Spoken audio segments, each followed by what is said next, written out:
septembrikuu 10. päev, Einbiliiv, mis on Väinameri, mis on Haapsalu lahe osa, mis on tavaliselt vee all.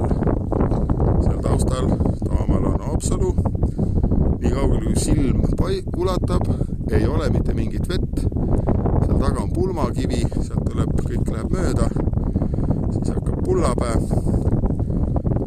ja me olemegi praegu nüüd siis Einbiliivas servas. Siin, kus juba vesi peal on, seal tavaolukorras on 3 meetrit vett. Siia saab sõita purjekaga vööriga peale.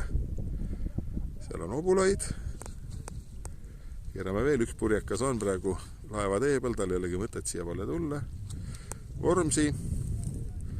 Ja keerame veel. Oosikurk. Ja siit saab põhimõtteliselt praegu, sealt me tulime jala. Ja vaatame, võime siit ka Österbisse minna. Aga vist ei viitsi. Nii et praegu saab Österbist rahulikult jalapotastega Oosikurku minna. Selline ta ongi.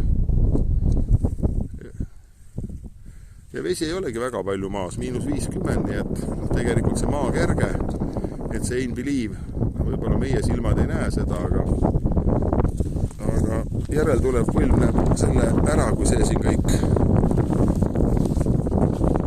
püsivalt või peaaegu püsivalt veest väljas on. Ja kihvt on vaadata, näete, siin on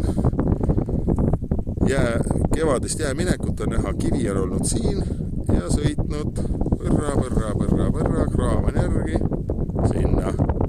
Ja selliseid jälgi on siin veel, et päris äge, et loodus teeb ikka toore jõuga oma tööd. Loomulikult rooväljad praegu oleks fantastika kõik need maha lõigata, aga